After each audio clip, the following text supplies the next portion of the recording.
The massive meeting hall of the Galactic Classification Committee fell silent as Dr. Marcus Wells stepped up to the podium.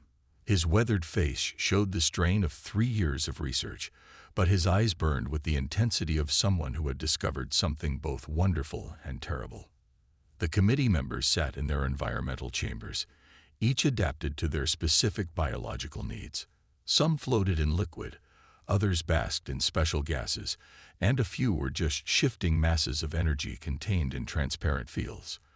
All of them looked down at the human scientist with a mixture of curiosity and dismissal. "Honorable members of the committee," Dr. Wells began, his voice steady despite his racing heart. "I stand before you today to present evidence that will change our understanding of Class 13 Deathworlds forever." A ripple of movement passed through the assembled aliens. Class 13 worlds were the most dangerous planets known to the galaxy, places where even the air could kill most life forms. Earth was one of them.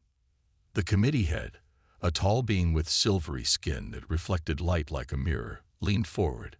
"Dr. Wells, we have already established that your homeworld's classification is correct. What possible new evidence could you have?" Wells tapped his data pad, and a hologram filled the center of the hall. It showed Earth, spinning slowly, covered in its blue oceans and green-brown continents. "We've been looking at Class 13 worlds all wrong," he said. "We thought they were obstacles to life.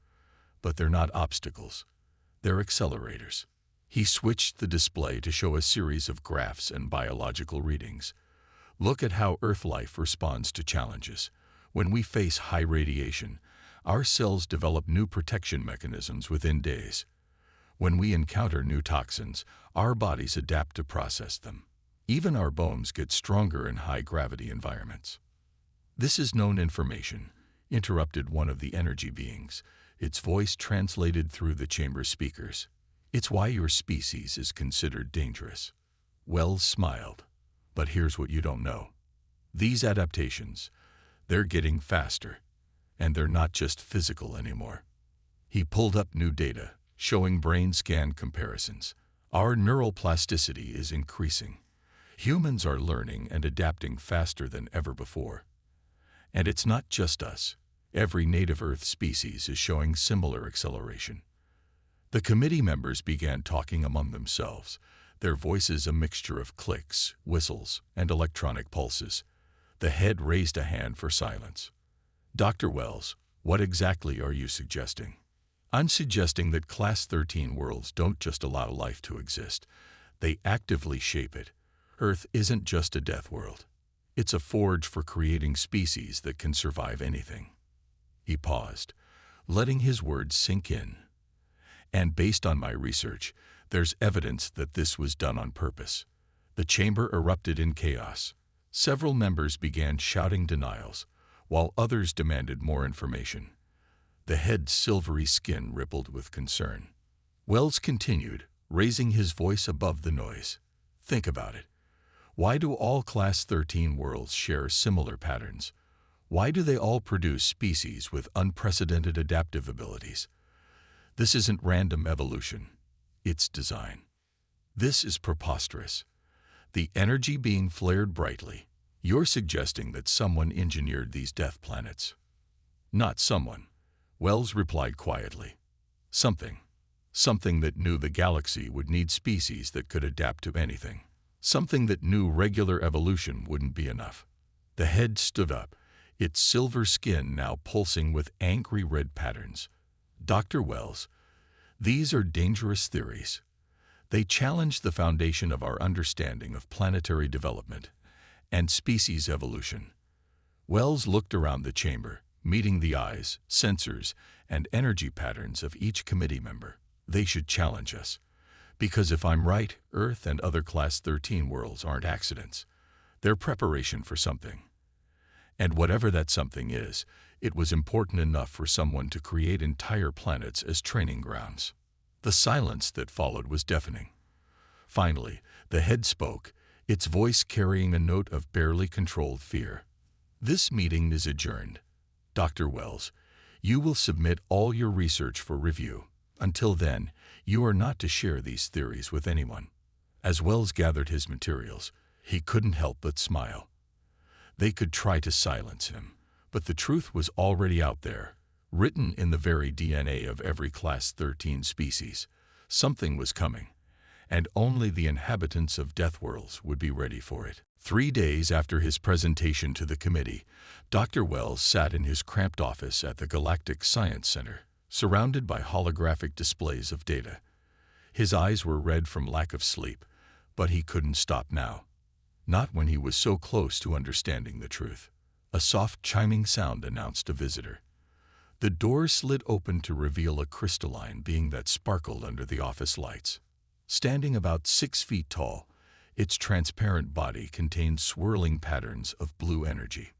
Dr. Wells, the being's translation crystal, hummed, "I am Blue Shell, xenobiologist from the Crystal Collective. Your presentation intrigued me." Wells straightened in his chair, instantly alert. The Crystal Collective was known for their pure logical approach to science. "Come in," he said, clearing space among his cluttered desks. "I didn't expect anyone from the committee to contact me. I am not here officially." Blue Shell moved into the room, its crystalline form creating rainbow patterns on the walls. "The committee has classified your research, but they cannot classify the truth. I have data you need to see." Wells leaned forward. "What kind of data?" Blue Shell extended a crystalline appendage, interfacing directly with the office's computer system. New holograms sprang to life, showing 3 planets that looked remarkably similar to Earth. "These are the other Class 13 worlds," Blue Shell explained. "Each one has produced spacefaring life. Each one shows the same pattern of accelerated evolution you discovered on Earth." Wells stood up, walking through the holograms with growing excitement. "Show me the species from each world." The images changed. The first showed beings that looked like giant octopi, but with metallic skin. The second displayed creatures that seemed to be made of living smoke. The third revealed beings that appeared to be walking columns of crystal, similar to Blue Shell, but with a different internal structure. "My people," Blue Shell said, indicating the last image. "We came from the Class 13 world Crystal Prime.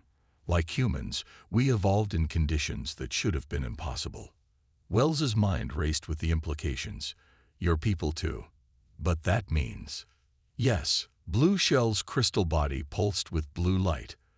"The pattern is not unique to Earth. All Class 13 worlds are producing life forms with extraordinary adaptive capabilities. My people can restructure our crystalline matrices to survive in almost any environment. The smoke dancers can change their molecular structure at will. The metal kings can alter their atomic bonds to resist any pressure or temperature." Wells pulled up his own research, comparing it with Blue Shell's data. "Look at these timelines," he said, pointing to several graphs. "The rate of adaptation is increasing on all 4 worlds. It's like we're all approaching some kind of evolutionary threshold." "Precisely." Blue Shell moved closer to examine the data. "But there is more. We have found ancient structures on Crystal Prime, buried deep within the planet's crust. They contain markings similar to these." The hologram showed a series of complex geometric patterns. Wells felt his heart skip a beat. "I've seen those before. In Earth's oldest rock formations. We thought they were natural crystalline formations, but they are not natural." Blue Shell's voice carried an edge of excitement. "They are proof that our worlds were deliberately engineered. Someone, or something, created these planets as laboratories. They wanted to produce species that could adapt to anything." "But why?" Wells asked, though he had a growing suspicion. "That is what we need to discover," Blue Shell replied. "The committee fears this knowledge because it suggests that everything they believe about natural evolution is wrong. But I fear something else, that whatever caused our worlds to be created is still out there, waiting." Wells looked at the data swirling around them, at the proof that humanity wasn't alone in their extraordinary capabilities. "We need to continue this research," he said firmly. "Whatever's coming, we need to be ready." "Agreed." Blue Shell's crystal body glowed with determination. But we must be careful. The committee will try to stop us if they discover our collaboration. They fear what they don't understand, and they don't understand us at all. As they began organizing their combined research, Wells couldn't shake the feeling that they were running out of time. Somewhere out in the galaxy, the force that had created the Class 13 worlds was waiting, and only the species forged in these cosmic crucibles would be ready to face it. The secret laboratory deep beneath the Galactic Science Center hummed with energy as Dr. Wells and Blue Shell conducted their most dangerous experiment yet. They had brought together 4 volunteers, a human, a crystal being, a smoke dancer, and a metal king, all connected to advanced monitoring equipment. "Are you sure about this?" Wells asked the volunteers. "What we're about to do isn't exactly approved." The metal king, whose liquid metal skin rippled like quicksilver, spoke through the translator. "We need answers. The changes in our bodies are happening faster now." Wells nodded and turned to the monitoring station. Over the past week, they had discovered something extraordinary. The adaptive abilities of Class 13 species weren't just genetic. They could change their very cellular structure within minutes of facing a new threat. Beginning environmental simulation, Blue Shell announced, its crystal body glowing with concentrated energy. First test, extreme radiation. The chamber filled with a deadly dose of radiation that would kill most species instantly. The monitors showed something impossible. All 4 test subjects were adapting in real time, their bodies creating new defenses they had never possessed before. "Look at this." Wells pointed to the data streams. "Their DNA isn't just mutating, it's rewriting itself completely. But that's not supposed to be possible in a single generation." The smoke dancer, whose body looked like swirling dark mist, shifted form. "We have always known we were different. On my world, we change our entire molecular structure daily just to survive the shifting atmosphere." Blue Shell's crystalline form pulsed with excitement. Second test, gravitational pressure. The gravity in the chamber increased to crush levels. Instead of being flattened, each subject adapted differently. The human's bones instantly became denser. The metal king's liquid form redistributed its mass. The smoke dancer compressed its gaseous body, and Blue Shell rearranged its crystal structure. "This isn't evolution," Wells muttered, staring at the readings. "This is something else entirely. It's like your bodies know exactly what changes to make, as if they're following a preset program." Suddenly, alarms blared throughout the facility. Red lights flashed as security systems activated. "Warning, unauthorized testing detected," the facility's AI announced. "Science Council representatives approaching." "Quick." Wells began shutting down equipment. "Everyone out through the emergency exit. Blue Shell, download all the data." But before they could finish, the laboratory doors slid open. 5 members of the Science Council entered, led by the head of the classification committee. His silver skin now showed patterns of angry red and black. "Dr. Wells," the head's voice was cold. "You were warned. This research was forbidden." Wells stood his ground. "We have a right to understand what we are. Look at the data. These adaptations aren't random mutations. They're too perfect, too quick. Someone programmed this ability into our species." The head looked at the 4 test subjects, each standing proudly despite the threat. "You don't understand the danger of what you're suggesting. If Class 13 species can adapt this quickly, if they were engineered for some greater purpose, then we need to know why." Blue Shell interrupted, its crystal form glowing brightly. "Our peoples are changing faster every day. These abilities were meant to be used." The Metal King stepped forward, its liquid metal form reflecting the emergency lights. "On my world, children are now being born with abilities their parents never had. We are evolving beyond what should be possible." The head's patterns shifted to deep blue, a sign of fear. "That's exactly what we're afraid of. The Council has received reports from all Class 13 worlds. New abilities are manifesting daily. Some can even adapt to survive in space without protection. You're becoming something beyond our understanding." Not beyond understanding, Wells argued. Beyond your control. That's what really scares you, isn't it? That we might be better equipped to face whatever's coming than you are. The tension in the room could be cut with a knife. The head looked at each of them in turn, then made a decision that would change everything. Dr. Wells, you and your colleagues will continue this research, under Council's supervision. Because if you're right about why Class 13 species were created, we need to know what we're being prepared to face. Commander Stone walked through the halls of the Galactic Defense Force headquarters, his boots making no sound on the polished floor. As Earth's military attaché, he had gotten used to the way other species watched him, with a mixture of fear and fascination. Today, those looks carried extra weight. He entered the high-security conference room, where Dr. Wells and Blue Shell were waiting. The room's walls shifted colors slowly, a security measure that prevented any type of recording device from working properly. "You got my message," Wells said, looking more worried than Stone had ever seen him. "Thank you for coming." When a civilian scientist sends a military-grade encrypted message marked extreme urgency, I pay attention. Stone sat down, noticing the holographic data floating above the table. What am I looking at? Blue Shell's crystal form dimmed slightly. Weapon designs. The Galactic Defense Force has been secretly studying Class 13 species. They're trying to weaponize our adaptive abilities. Stone leaned forward, examining the designs. They showed chambers similar to the ones used in Wells' experiments, but these were clearly meant for military purposes. How did you get these? The Science Council's supervision of our research isn't just about understanding us, Wells explained. They're feeding everything we learn directly to the military. The hologram changed to show training facilities being built on remote planets. Stone recognized the design. They were combat-proving grounds. They're planning to create specialized combat units, Blue Shell continued, teams made up entirely of Class 13 species.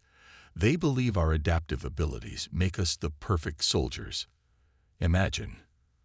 Troops that can survive any environment, heal from almost any wound, and evolve new defenses against any weapon. Stone's jaw tightened. They can't do this without approval from our governments. It violates at least 6 different galactic treaties. They're not asking for approval, Wells said quietly. They're doing it anyway. We've detected ships approaching all 4 Class 13 worlds. They're planning to start recruiting, or conscripting, within days. Stone stood up and paced the room. His military training told him the strategic value of such forces, but his conscience screamed that this was wrong. Why now? What's making them rush into this? Fear. Blue Shell's crystal body pulsed with concern.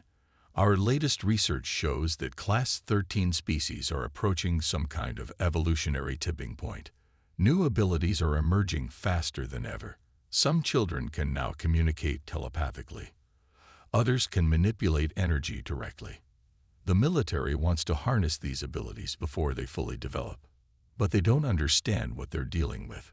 Wells added, these abilities, they're not random. They're following a pattern, like our bodies are reading from an instruction manual that was written millions of years ago. If they try to weaponize this process, they could trigger something we're not ready for. Stone finished. He had seen enough combat to know how plans like this usually ended. What do you need from me? Protection, Wells said. And access.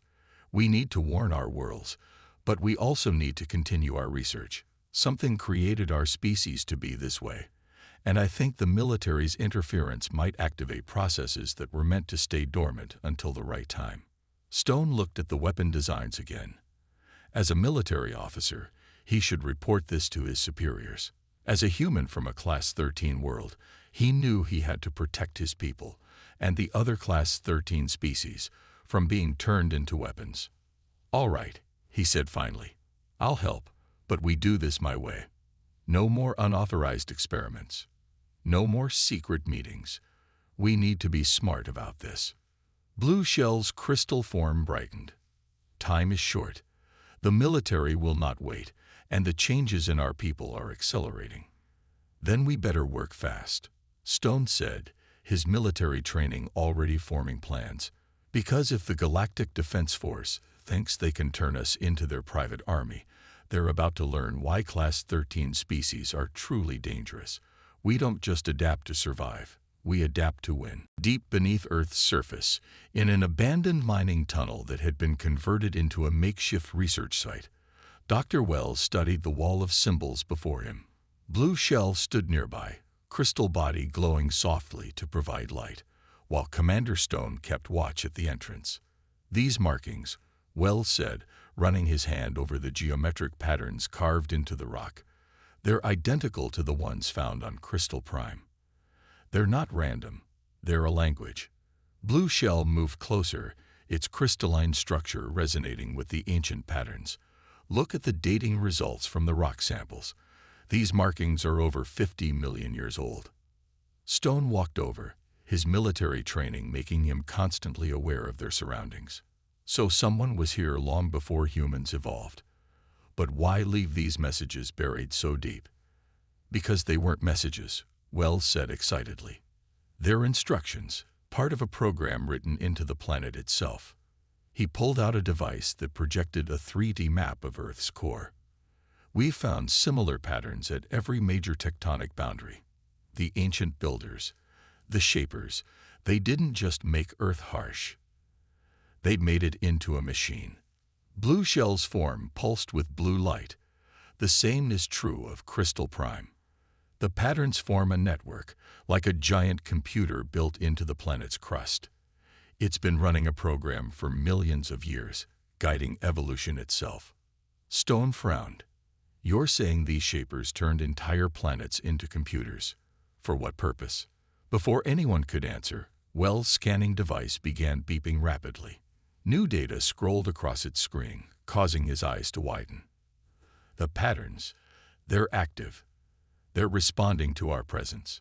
The geometric markings on the wall began to glow with a faint blue light. Blue Shell moved forward, its crystalline body resonating at the same frequency as the glowing symbols. I can read them, Blue Shell said, its voice filled with awe.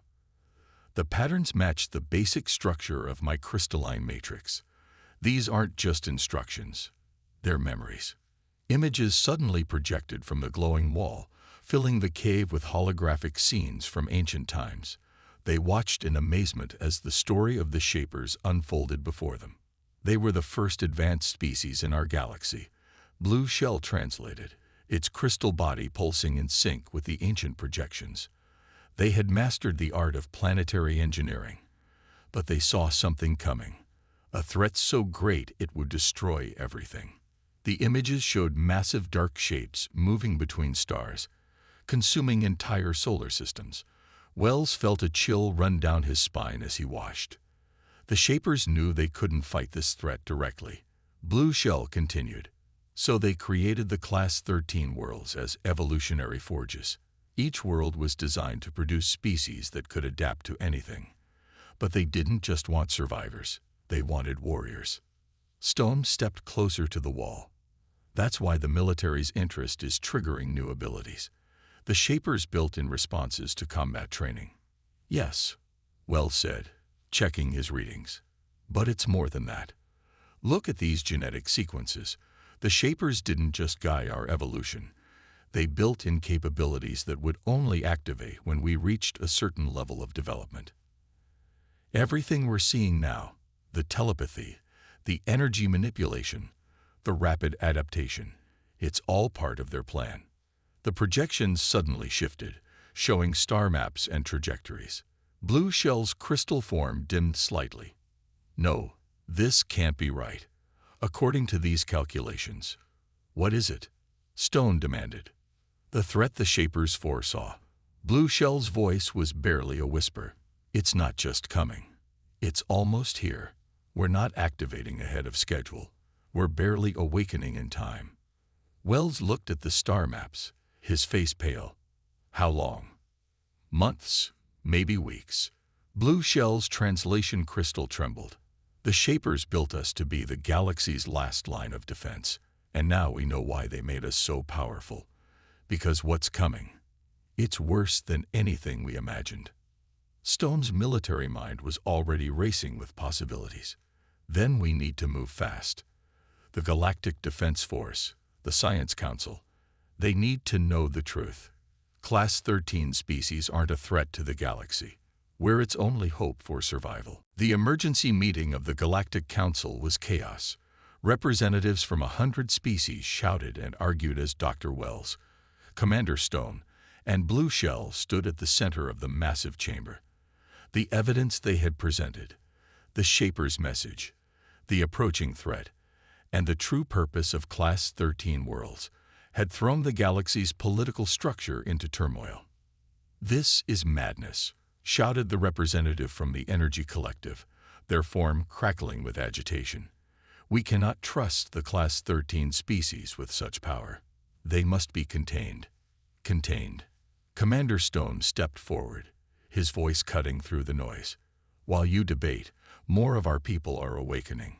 Just yesterday, a group of children on Earth lifted a crashed shuttle without touching it. On Crystal Prime, they're developing abilities to see through time itself." The chamber erupted again, but this time Blue Shell's crystal form pulsed with brilliant light, demanding attention. "You fear what we are becoming, but you should fear more what's coming. The Shapers didn't create us to be contained. They created us to fight." Suddenly, the chamber's main display lit up with urgent messages from across the galaxy. Reports were flooding in from all 4 Class 13 worlds. The changes were accelerating. Dr. Wells read the reports aloud. Metal Kings developing the ability to transform into living spacecraft. Smoke dancers learning to exist in multiple places at once. Humans and crystal beings merging consciousness to share knowledge instantly. He looked up at the council. This is just the beginning. The head of the Science Council, his silver skin now showing patterns of deep purple, spoke quietly. "The military's tests have triggered a cascade effect. The defensive programs built into Class 13 species are activating faster than predicted. We can't stop it now." "We shouldn't stop it," Stone argued. "These abilities are our best chance at survival." The Shapers knew what they were doing. A new alert flashed across the displays. Long-range sensors had detected something massive moving at the edge of charted space, something that matched the Shapers' ancient warnings. The council chamber fell silent. "How long?" asked the Energy Collective representative, their voice now subdued. "Days," Blue Shell answered, its crystal structure vibrating with tension. "Maybe less. But we're not ready. These new abilities, we barely understand them. We need time to learn, to train." "Time is the one thing we don't have," Wells said grimly. He activated a portable hologram showing the latest data from Earth. "The Shapers left us one last gift. In the deepest chamber, where we found their messages, there's a device. We think it can accelerate our development." Stone turned sharply. "You never mentioned this." "Because it's dangerous," Wells explained. "The device could unlock our full potential immediately, but the strain might kill anyone who uses it. The Shapers left warnings. It was meant to be a last resort." Blue Shell moved closer to the hologram. "My people found something similar on Crystal Prime. We've been afraid to use it." The head of the military council, who had been silent until now, stood up. "You're telling us that you have weapons of the Shapers, devices that could give you even more power, and you want us to trust you with them." "Trust." Stone laughed without humor. "This isn't about trust. This is about survival. In a few days, something is going to arrive that the most advanced species this galaxy has ever known was afraid of. They spent millions of years preparing us to fight it. So you don't have to trust us. You just have to ask yourself one question. What other choice do you have?" The chamber erupted in arguments again, but Wells wasn't listening anymore. He was watching the data streams from Earth, showing more and more of his people developing abilities that should have been impossible. The Shapers program was working exactly as designed, pushing them toward their final form. But as he looked at the long-range sensor data, at the darkness approaching their galaxy, he wondered if even the Shapers' ultimate weapons, The Class 13 species themselves would be enough to face what was coming. The ancient chamber deep beneath Earth's surface hummed with energy. Dr. Wells, Commander Stone, and Blue Shell stood before the Shaper's device, a crystalline structure that pulsed with swirling colors. Similar scenes were playing out on all 4 Class 13 worlds as their chosen representatives prepared to take the final step. The enemy fleet will arrive in 6 hours, Stone reported, checking the latest military data. Our conventional defenses won't even slow them down. Wells looked at the device, its light reflecting in his tired eyes. The Shapers left notes about this moment. They called it the ultimate evolution. Once activated, there's no going back. Blue Shell's crystal form resonated with the device. All 4 worlds are ready. The Metal Kings and Smoke Dancers are in position at their devices. We do this together, or not at all. The chamber's communications array crackled to life, showing holograms from the other Class 13 worlds. The Metal King's liquid metal form shifted nervously, while the Smoke Dancer's misty body swirled with anticipation. The Galactic Council has evacuated the nearby systems, Stone said. They're either expecting us to fail spectacularly or succeed in a way that scares them even more than the enemy. They're right to be scared. Wells smiled grimly. The Shapers didn't just make us strong. They made us their successors. Everything they knew, everything they could do. It's all encoded in these devices, waiting to be unlocked. Blue Shell moved to its position. My readings show the enemy fleet has accelerated. We have less time than we thought. We must act now. Wells took his place before the device, as did the representatives on the other worlds. Stone stood back, ready to coordinate with the galaxy's remaining defense forces. Remember, Wells said to all of them, the Shapers believe that life should adapt and grow. They chose our worlds, shaped our evolution, all to create species that could face this moment. Whatever happens, we proved them right today. The 4 representatives reached out to their devices simultaneously. The moment they made contact, energy surged through the ancient machines. The chamber filled with blinding light as millions of years of planned evolution activated at once. Wells felt his consciousness expanding, connecting with minds across space. He could feel the Metal Kings transforming into living starships, the Smoke Dancers spreading their awareness through the fabric of space-time, and the crystal beings becoming living computers that could process reality itself. His own body changed, becoming something the Shapers had designed but never seen, a bridge between all Class 13 species, able to understand and use all their abilities. Through their merged consciousness, they saw the enemy clearly for the first time. Living voids that consumed light, life, and even time itself. The threat the Shapers had feared was a species that evolved to unmake reality. Now we know. Blue Shell's thoughts echoed through their shared awareness. The Shapers didn't make us to be warriors. They made us to be guardians. The enemy fleet emerged from deep space, their void ships darkening the stars. But now the Class 13 species were ready. Metal Kings transformed into impossible geometries that could fight in dimensions the enemy didn't know existed. Smoke Dancers wrapped time itself around the void ships, trapping them in moments stretched to eternity. Crystal beings projected fields of pure logic that forced reality to remain stable despite the enemy's attempts to unmake it. And humanity, led by Wells, wove it all together, their adaptability letting them coordinate the powers of all Class 13 species into a single, unstoppable force. The battle that followed would be written into the memory of every species in the galaxy. They watched as the Class 13 worlds proved why the Shapers had chosen them, why evolution in the harshest conditions had created something beautiful rather than monstrous. When it was over, when the enemy fled back into the darkness between galaxies, the truth about Class 13 worlds was finally clear to everyone. They weren't Deathworlds at all. They were birthplaces, cradles where the next guardians of life itself had been born and raised, not by chance, but by design. Stone watched as the transformed Class 13 representatives began teaching others to use their new abilities. So what happens now? he asked. Wells, his consciousness still connected to the others, smiled. Now we do what the Shapers intended. We protect, we teach, and we prepare. Because somewhere out there, right now, another Class 13 world is forming.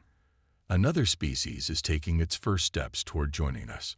The Shapers may be gone, but their work continues through us.